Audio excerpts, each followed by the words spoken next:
गुजरात के जखाऊ पोर्ट से तूफान अब सिर्फ 180 किलोमीटर दूर है। उससे पहले तूफान का असर दिखने लगा है। मांडवी समेत गुजरात के कई इलाकों में बारिश शुरू हो चुकी है। समंदर में तेज लहरें हैं। मौसम विभाग की माने तो ये तूफान काफी शक्तिशाली है और इससे बड़ी तबाही मच सकती है। तूफान की वजह से कच्छ में समंदर में 6 मीटर तक ऊंची लहरें दिखाई दे रही हैं। तूफान का असर गुजरात से जुड़े कई राज्यों में दिख रहा है। महाराष्ट्र हो, गोवा हो, उससे लेकर राजस्थान तक इसका असर जो है वो दिखता नजर आ रहा है। अलग अलग तस्वीरें भी हम आपको दिखा रहे हैं। तो अरब सागर में बवंडर समंदर के हालात हैं उससे तटों पर खतरा मंडरा रहा है, क्योंकि यहाँ 150 किलोमीटर से ऊपर की रफ्तार भी हो सकती है। वो देखना होगा कि जब तट पर ये चक्रवात तूफान टकराएगा तो स्थिति क्या होती है। लेकिन इन सब के बीच इंतजाम सारे कर लिए गए हैं। गुजरात की द्वारका की तस्वीर हम आपको दिखा रहे हैं, जहां पर लहरें ऊंची उठ रही हैं और ये आभास करा रही हैं कि अब खतरा कुछ ही घंटों दूर है। हालांकि खतरे से निपटने के लिए सारे इंतजाम किए गए हैं। एनडीआरएफ, एसडीआरएफ की टीमों को हाई अलर्ट पर रखा गया है। लोगों को पहले ही चेता दिया गया है, चाहे छोटी नावें हों या जो नाविक हैं, मछुआरे हैं, उन्हें दूर कर दिया गया है। 71,000 से ज्यादा लोगों को सुरक्षित जगहों पर पहुंचाया गया है। उनको अलग इंतजाम उनके किए गए हैं। जो समुद्री तट हैं उनसे लोगों को हटा दिया गया है। बहुत दूर तक का इलाका जो है वो खाली करा लिया गया है। स्थिति को देखते हुए शाम बताया जा रहा है 4 से 5 बजे के बीच ये जो तूफान है वो जखौर पोर्ट से टकरा सकता है। एक पूरी रिपोर्ट जल्दी से आप उस पर नजर डालें।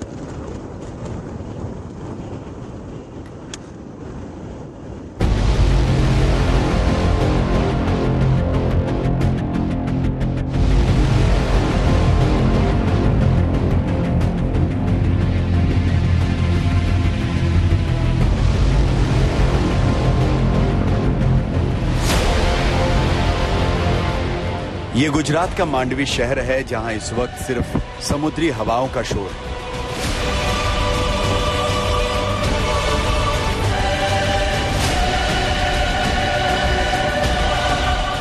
पूरा इलाका खाली हो चुका है।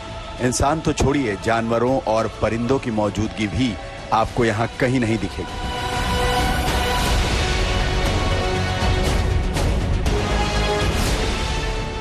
गुजरात के लिए आज की रात कयामत की रात से कतई कम नहीं, क्योंकि चक्रवाती तूफान आज शाम गुजरात के जखाऊ पोर्ट से टकराने वाला है।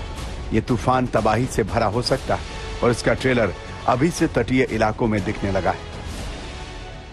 हम लोग वहाँ पे खड़े हुए हैं कोस्ट के इलाके में, वहाँ भी भी दिखाना इम्पॉसिबल हो रहा है, क्योंकि तेज हवाएं चल रही है और तेज हवाओं के साथ साथ अगर बात की जाए विजिबिलिटी की तो बिल्कुल कम ही विजिबिलिटी यहाँ पे दिखाई दे रही है। और लगातार जो बारिश है वो भी अब तेज बारिश हो रही है और काफी तेजी के साथ, क्योंकि जब इस तरीके की हवाएं चलती है तो इलेक्ट्रिसिटी जो होती है उसके खंभे हैं, ये सारी चीजें उखड़ जाती है। तो वैसे भी प्रशासन के जरिए पेड़ कभी करना है तो पेड़ गिर सकते थे और रास्ते ब्लॉक हो सकते थे, तो वैसे पेड़ों को भी काट लिया गया है। लेकिन मांडवी में अब साइक्लोन का जो असर है वो यहाँ पे दिखना शुरू हो गया है।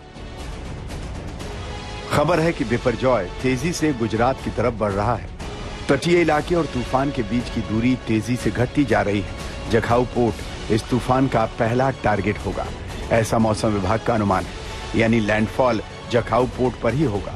हालांकि इसका दायरा पाकिस्तान के कराची तक हो सकता है। इस वक्त मांडवी के आसपास मौसम का मिजाज कितनी तेजी से बदल रहा है, ये ग्राउंड जीरो पर मौजूद संवाददाता की रिपोर्ट से समझा जा सकता है। बिपरजॉय बस अब टकराने को है गुजरात के उन पश्चिमी किनारे से। कच्छ का इलाका मांडवी जो सबसे ज्यादा प्रभावित होगा। हवा की रफ्तार काफी तेज हो चुकी है। तेज बरसात के साथ साथ ये जो क्रीक है, समंदर से काफी दूर का इलाका, जो क्रीक आप देख पा रहे हैं, लहरें कितनी भयानक हो चुकी हैं। और इन लहरों से अंदाजा लगाया जा सकता है कि जब साइक्लोन टकराएगा तब वो अपने साथ क्या तबाही लेकर के आएगा। हालांकि मौसम विभाग का कहना है कि उसकी इंटेंसिटी लगभग 10 किलोमीटर प्रति घंटे के हिसाब से कम हो चुकी है, लेकिन उसके बावजूद अगर 120-130 किलोमीटर प्रति घंटे की रफ्तार से हवाएं चलती हैं तो आप समझ सकते हैं अंदाजा क्या होगा। मेरे ठीक पीछे जो शहर है वो वहां पूरी तरह से सन्नाटा है। बिजली काट दी गई है, लोग सुरक्षित इलाकों पर निकाले गए हैं। लेकिन जैसे ही लैंडफॉल शुरू होगा उसके पहले का असर हम यहाँ देख रहे हैं। हवा की रफ्तार काफी तेज, समंदर के किनारे जो लहरें वो काफी ऊंची उठ रही हैं और इसी के चलते, हवाओं के चलते सड़कों पर भी सन्नाटा है। प्रशासन द्वारा ये कहा गया कि लोग सुरक्षित जगहों पर चले जाएं। पूरा शहर बस अब प्रार्थना कर रहा है कि ये साइक्लोन जल्दी से जल्दी गुजर जाए। तूफान का आना कुदरत की मर्जी है, लेकिन तबाही कम से कम हो इसकी तैयारी जरूरी है। तूफान विपरजॉय के साथ ही भारी बारिश का अनुमान है। 150 किलोमीटर की रफ्तार से चल रही तेज हवा के सामने जो भी आएगा उसे तिनके की तरह वो उड़ा देने की ताकत के साथ हिट करेगी। इसलिए आशंका वाले इलाकों में लोगों को सुरक्षित स्थानों पर शिफ्ट किया गया है। कच्छ से 34,000, जामनगर से 10,000, मोरबी से 9,243, राजकोट से 6,089, देवभूमि द्वारका से 5,035, जूनागढ़ से 4,604, पोरबंदर से 3,469, गिर सोमनाथ से 1,605, कुल मिलाकर 74,345 लोग हटाए गए हैं। समंदर अभी से बेकाबू हो रहा है, लहरें अभी से तूफानी हो रही हैं। विपरजॉय का मतलब ही होता है भयंकर, और इसकी भयावहता अभी से दिखने लगी है। जैसे जैसे दिन ढलेगा, जैसे जैसे शाम होगी, रात का अंधेरा घना होगा, ये तूफान घनघोर होता जाएगा। इस वक्त एक ही चीज जरूरी है, सावधान रहिए, सुरक्षित रहिए। गोपी घांगर के साथ आशुतोष मिश्रा, मांडवी, गुजरात, आज तक।